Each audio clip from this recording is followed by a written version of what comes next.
Bienvenidos a Voz Ciudadana de Congreso Televisión. Los saluda Raquel Salazar. La trata de personas, la explotación sexual es una cruel realidad latente en nuestro país desde hace muchos años. Cada cierto tiempo se comenta al respecto, se hacen importantes anuncios para erradicar este flagelo. Se realizan operativos, hay detenidos, pero ¿cuántos llegan a ser condenados por estos delitos graves? ¿Cuántas jovencitas son rescatadas y pueden volver a reintegrarse a la sociedad? Recordemos que la mayoría de víctimas son menores de edad. ¿Quiénes están detrás de todo esto? ¿Redes internacionales de tráfico de personas? ¿Son grupos familiares en las zonas pobres de nuestro país? De ello vamos a hablar en la presente edición de Voz Ciudadanas y, por cierto, vamos a conocer algunos testimonios. Veamos. Estaba en el mercado viendo ropa cuando una señora se me acercó y me dijo que si quería ganar dinero, ella podría contratarme en uno de sus restaurantes. No le dije nada a mi mamá porque, bueno, pensé en darle una sorpresa cuando regresara con el dinero. Al día siguiente me fui con la señora en un bus y me dijo que el restaurante quedaba muy lejos, por el sur. Y cuando llegamos al restaurante, este era bien oscuro y un señor me quitó mi celular y mi DNI. Me obligaron a ponerme una blusa y una falda muy pegada. Es ahí donde la señora me dice que tenía que atender a los clientes, que se tomen toda la cerveza posible. Un cliente se sentó, pidió cerveza, tomó y de pronto sus manos empezaron a tocarme. Me levanté desesperada porque no sabía lo que estaba pasando. Inmediatamente vino la señora y me obligó a sentarme de nuevo. Luego el cliente le dijo que quería llevarme al fondo. El fondo era un cuartito horrible. Entré en pánico y salí corriendo, pero el señor que me quitó mis cosas me agarró muy fuerte del brazo y me amenazó. Una queja más y te reviento a golpes. Por más que le insistí al cliente que no lo hiciera. Niños, niñas, adolescentes están involucrados en el delito de trata de personas en calidad de víctimas en un 80%, y el otro 20% estarían involucrados víctimas mayores de edad, ¿no?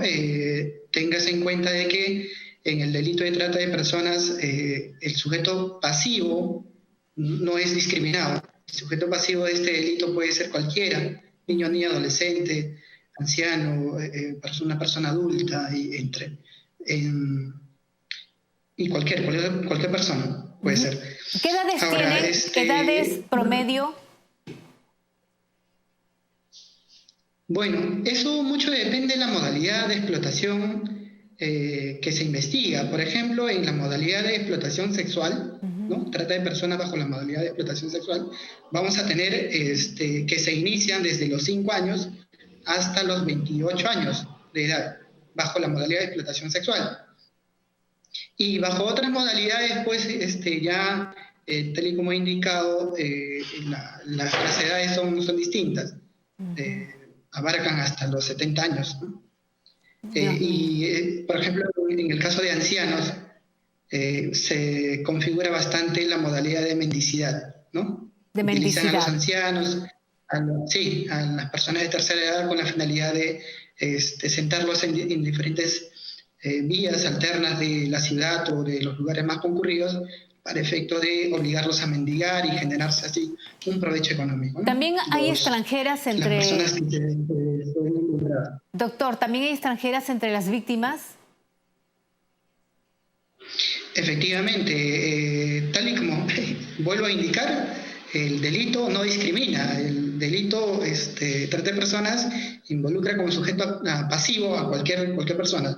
Y en el caso peruano, en el caso de Perú, existe mucho índice de criminalidad respecto de delito de trata de personas con víctimas de nacionalidad extranjera, ahora principalmente de nacionalidad venezolana. Por esto de la migración que existe. Los casos de trata de personas, ¿dónde se registran, ¿no? ¿Dónde se concentran la mayoría de casos? ¿En qué parte del país? Miren ustedes, en el año 2012, si no mal recuerdo, la Embajada Americana realizó todo un estudio respecto al índice criminal del delito de trata de personas en el Perú e identificó a Lima, la ciudad capital, como el lugar donde se registra la mayor cantidad de delitos de este tipo. El segundo delito, la segunda ciudad sería la ciudad de Madre de Dios, y en tercer lugar tendríamos a Loreto o Iquitos. Loreto, pero también creo que hay en Puno, Tacna, ¿no? Exacto, igualmente se registra, pero en menor medida, en Puno, en Tacna, en Tumbes, los lugares de frontera, ¿no? ¿Y cómo son captadas las víctimas, doctor? Dentro del grueso de nuestras investigaciones que tenemos, los despachos especializados en trata, hemos observado que la captación se produce principalmente a través de falsas ofertas de empleo, ¿no? Por ejemplo, yo he prestado labores como fiscal provincial especializado en trata de personas en el departamento de Madre de Dios. La captación, Madre de Dios, es un lugar de explotación de la víctima de trata de personas. Lima, por ejemplo, es un lugar de tránsito, de origen y de tránsito. De donde se capta es principalmente de Lima, de Arequipa, de Cusco y de la selva del Oriente, para poderlas trasladar o llevar hacia Madre de Dios, siendo este departamento un lugar de explotación, principalmente en las zonas mineras, ¿no? En las zonas de los campamentos ilegales mineros. No, y además los lugares son conocidos, La Pampa, ¿no? Donde también hay prostibares. Exacto, ¿no? Exacto. Dentro de La Pampa existen una gran cantidad de prostíbulos, prostibares, nightclubs, centros nocturnos dedicados a esta actividad ilícita. Conviven con otras actividades informales, ilícitas y también actividades formales, ¿no? En el caso de las menores de edad, ¿cómo es que las llegan a contactar? Si se trata de menores de edad, estamos hablando incluso de menores de 10, 8 años, ¿cómo hacen? ¿Se comunican con los padres? ¿Se trata de familias muy pobres? ¿Se aprovechan de su vulnerabilidad? Bueno, hay muchos factores que permiten que la captación se produzca de manera tan efectiva para los tratantes, principalmente esta circunstancia de vulnerabilidad en la que se encuentran esa familia, cuyo seno es extraído pues, a los niños, niñas, adolescentes. Hay otra forma de captación que también se está produciendo en forma masiva, que es a través de redes sociales, a través de Facebook, de Instagram, de algunos juegos tecnológicos que existen y que permiten tener a un adulto, permite tener cierto diálogo a través de esos juegos en red con los niños que también ingresan o participan en esos juegos de red. O sea, los Entonces, manipulan, ahí se produce, entran en contacto. Exacto. Sí, efectivamente, entran en diálogo, le hacen posible que les cuente parte de su vivencia cotidiana, los niños, y se aprovechan de esas circunstancias, como por ejemplo los problemas intrafamiliares que ocurren, ¿no? Entonces los tratantes, aprovechan esas circunstancias para efectos de manipularlos, para efectos de esas carencias de que existe dentro del hogar puedan ser suplidos en beneficio de estos tratantes, ¿no? Ahora, eso debe ser en la costa, ¿no? Donde hay, hay acceso a los medios digitales, a la laptop, o celular, ¿no? Para poder contactarse a través de las redes sociales, pero en las zonas de la Amazonía, de la sierra, ¿cómo es? ¿Se acercan a las familias? ¿Les prometen que les van a conseguir trabajo a sus hijos? ¿Cómo se llega a llevar logran convencer a los padres para llevarse a estas criaturas o las secuestran? Hasta ahora todavía persiste esas formas naturalizadas de padrinazgo, ¿no? Esto es de ofrecerle al ahijado entre comillas, una mejor calidad de vida en las grandes urbes o en los lugares donde viviría el padrino o desarrollaría su empresa.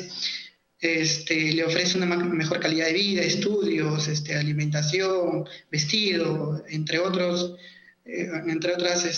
promesas, para el cual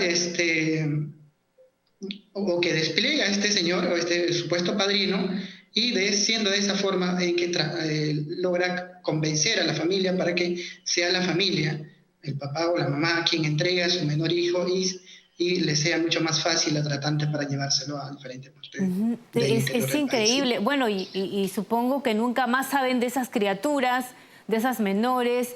¿Y qué tipo de explotación? Usted señalaba explotación sexual o explotación. ¿Qué tipo de explotación son sometidas estas víctimas, doctor? ¿Qué delitos se presentan? En el caso de las niñas que son traídas desde la selva, por ejemplo, principalmente se presentan la modalidad de explotación laboral, ¿Ya? Esto es bajo el servicio doméstico, o la explotación sexual, esto es llevarlo a diferentes centros nocturnos con la finalidad de obligarlas a trabajar como dama de compañía, o en su defecto también, en casos mucho más extremos, llevarle a los prostíbulos para efectos de que brinden servicio sexual a cuanto cliente se le antoja tener una actividad ilícita de este tipo, ¿no? Doctor, ¿y cada año aumentan los casos o se mantienen las cifras? Efectivamente, cada año, al parecer, aumenta el índice de criminalidad en este delito. Se van visibilizando otras formas u otras modalidades de explotación. Téngase en cuenta que en el delito de trata de personas lo que hace el tratante es cosificarla, instrumentalizarla, ¿no? Mercantilizarla para efecto de que le genere la persona, ¿no? La persona le genere cierto beneficio económico al tratante. Lo que se está haciendo es, a través de nuestras investigaciones reactivas y proactivas, es visibilizar de mejor manera otras modalidades de explotación que existen. ¿Cuántos son condenados? Muchos se preguntan, bueno, los atrapan, pero ¿cuántos reciben sentencia por cometer este tipo de delitos, doctor? Mire, como le mencionaba, el delito de trata de personas es un delito complejo. Es un delito complejo que necesariamente necesita que se despliegue unas innumerables diligencias con la finalidad de esclarecer los hechos e identificar no solamente a quien fue detenido en su oportunidad, sino a todos los actores que participan o que tienen grado de intervención en el delito, como por ejemplo la persona que ha captado, que no necesariamente es detenido en el lugar de explotación. Normalmente la captación se produce en Lima. El captador está en Lima y el que explota está en Madre de Dios, y el que explota es el detenido. Ese es el detenido. Pero hay que identificar quién es el que está captando, quién es la persona que está transportando a las víctimas desde Lima hasta Arequipa, de Arequipa a La Rinconada. Pero que identificar y determinar eso es muy difícil, es muy complejo determinar eso. Es complejo. ¿Por qué es complejo? Justamente para ellos, por la gran cantidad de personas involucradas en el hecho, por el delito mismo, para efectos de evidenciar cada una de las conductas que han desarrollado cada uno de los agentes. El lunes yo le llamé a la chica y yo le dije que ella estaba decidida para trabajar. Yo tenía que servir los tragos, tenía que vestirme con ropa más o menos provocativo, llamar al cliente, hacerle tomar hasta que se embriaguen, yo también embriagarme. Y el policía me dijo que, hija, esa chica te estaba mintiendo, te iba a llevar al Escobar, pero también te iba a ir a prostituir, que por ella, que su recompensa de ella iba a ser 600 soles. A la vez me siento bien porque a buena hora también me rescataron. Yo doy gracias a los policías también, porque si me moría, nadie de mi familia sabía que yo iba a ir allá. Mi mamá siempre me dice, cuídate, pero yo no le hago caso.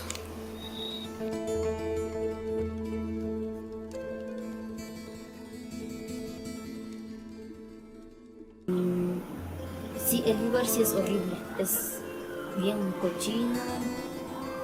Para entrar, esto lleno de basura la entrada, y es bien sucio, te falta bastante aire y es bien contaminado porque no ni siquiera respiras aire puro, sino estás respirando puro plomo, seguro.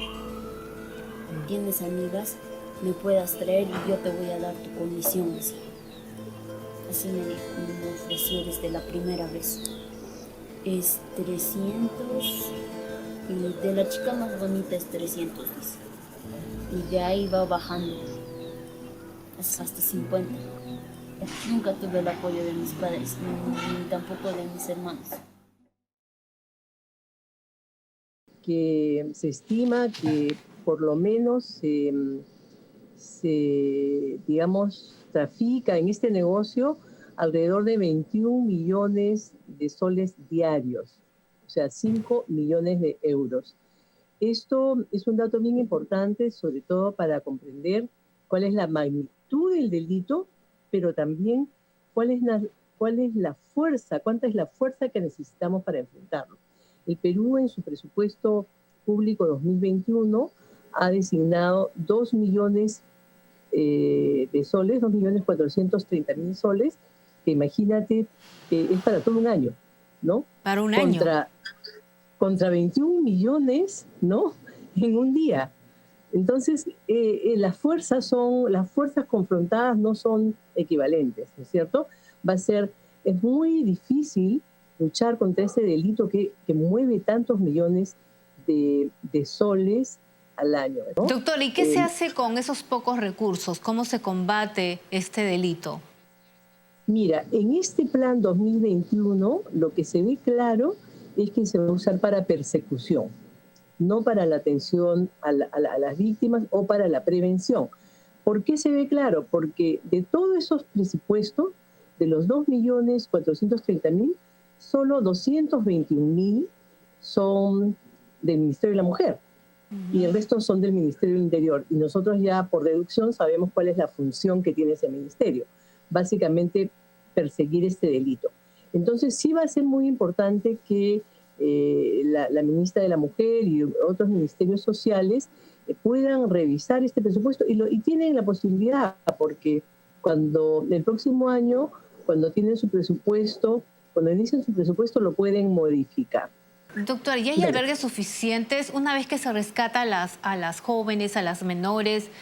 ¿A dónde son trasladadas? Mira, la norma dice que en realidad en principio deberían retornar a sus familias, pero como hay cierta complejidad, es un delito que no se tiene tan claro que siempre las familias no hayan estado, involucradas. Entonces se les lleva a estos CARs, ahora hay 7, ¿sabes? O sea, en eso sí hemos avanzado. Era una meta que se va a cumplir del Plan Nacional de Acción contra la Trata. El tema es que se les lleva, pero ahí están unos meses. Y ahora el gran llamado de la relatora de Naciones Unidas, hecho ahora en junio, en Naciones Unidas frente a la trata, es justamente que se revisen las políticas para que no se dé un enfoque mayor en persecución que en atención y reparación a las víctimas. Las víctimas de trata, por lo menos en el Perú, han sido captadas 8 de cada 10 cuando buscan trabajo. O sea, no es gente que quiere estar ociosa. Al contrario, cae como víctima de trata porque huyendo del hambre, buscan trabajo, son vulnerables y se aprovechan también de las mujeres jóvenes, porque en realidad tenemos que el 80%, o sea, de cada 10, 8 tienen menos de 35 años, o sea, son jóvenes. Y de toda la población víctima de trata, la tercera parte son niñas y adolescentes. Ahora, Eso, por la ejemplo, captación, sí. usted dice de que se las capta con falsas promesas de trabajo, es decir, ellas van a buscan o se contactan con sus padres, que son familias pobres, los llegan a convencer. ¿Cómo las llegan a captar? Mira, la captación tiene varias modalidades, pero yo diría que principalmente depende de las zonas rurales, incluso es una captación comunitaria. Puede ser tu vecina, puede ser otra chica como tú que que fue víctima de trata y que su trabajo es captar a nuevas, ¿no es cierto? Y también en las zonas, en las ferias también, y también en las agencias de trabajo. No necesariamente en la propia agencia de trabajo, pero en las zonas donde hay agencias de trabajo, suelen pararse estas captadoras, que son mujeres la mayoría. No, ¿Mujeres?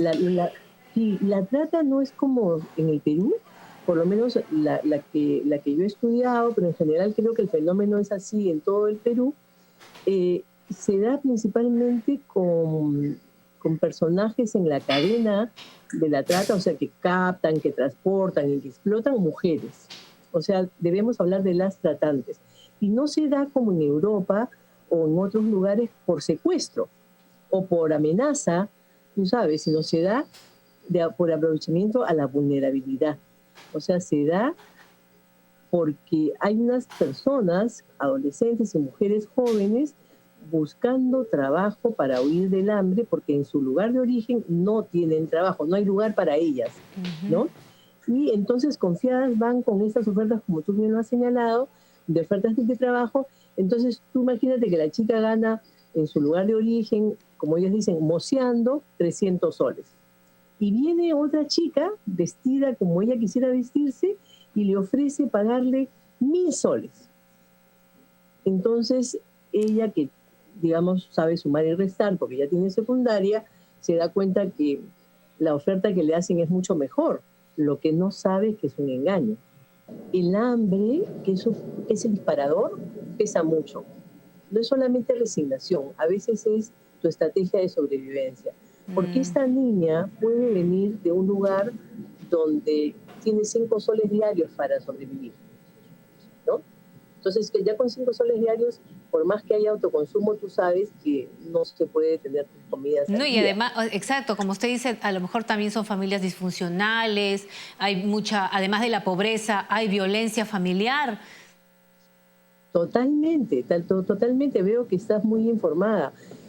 Muchos casos, ¿sabes? Yo estoy muy sorprendida en un caso, esto no lo he contado mucho, pero de cómo las madrastras son como en el cuento de la Cenicienta. He visto varios casos de madrastras que en realidad indisponen a estas hijas contra sus padres, y estas pobres chicas se van. Una, por ejemplo, un caso leí que necesitaba 6.000 soles para comprarse un terreno. Entonces, estaba allí, se mantenía en el escenario de la trata porque quería comprarse el terreno, ¿no? Entonces, es como te digo, son muchas estrategias de sobrevivencia que están también en juego, ¿no? Yo admiro la labor fiscal, que incluso arriesgan, se exponen para ir a operativos, porque esta trata se da mucho en zonas de economía ilegal, ¿no? Que son alejadas y donde el Estado no está presente. Madre de Entonces, Dios, ¿no? La Pampa. Madre de Dios, que es la zona, y La Pampa, que es la zona donde yo he investigado y donde yo he trabajado también, ¿no? No solamente como investigadora, sino hacemos trabajos de prevención y trabajamos como con 3.000 niños ahí y adolescentes. Y yo te digo una cosa, los estereotipos de género, es decir, las ideas sobre el rol de la mujer, influyen en las sentencias, porque esta resolución que yo la denomino, efectivamente yo estuve en ese grupo de instituciones que denunciaron la existencia de esta sentencia, y ahora me ha tocado también hace un mes trabajar y analizar unas sentencias que son hijas de esta en el propio Poder Judicial de Madre de Dios. Quiere decir que toda esta lucha fiscal y policial por capturar a tratantes se cae porque existe un pensamiento, un razonamiento machista en el sistema del Poder Judicial, y no digo que sean hombres necesariamente los que dan las resoluciones machistas, pueden ser mujeres. Y como en Madre de Dios la principal forma de explotación no necesariamente es teniendo relaciones sexuales, ¿sabes? Sino básicamente es vendiendo cerveza.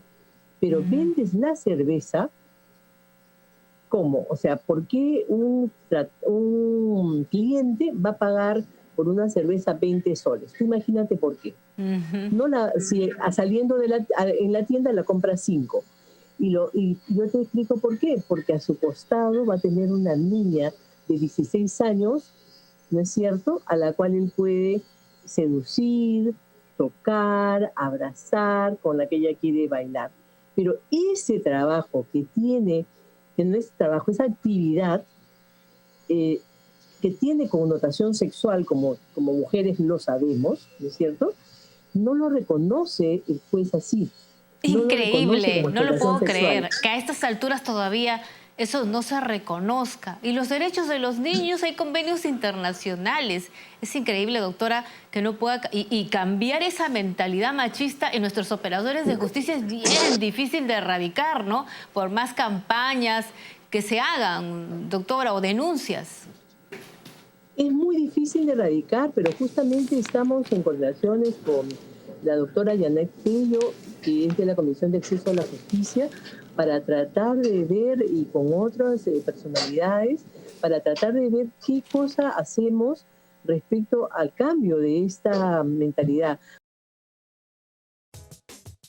Ya lo saben, la trata de personas y el tráfico ilícito de migrantes serán considerados en el Código Penal como delitos contra la dignidad humana, con lo cual se va a sistematizar los artículos referidos y se va a garantizar la representación procesal de los menores de edad, ¿no?, que han sido explotados, y también se va a ver la reparación de las víctimas de explotación. Eso se aprobó en la Comisión de Justicia del Congreso. Y hasta aquí la presente edición de Voz Ciudadana. Conmigo será hasta la próxima.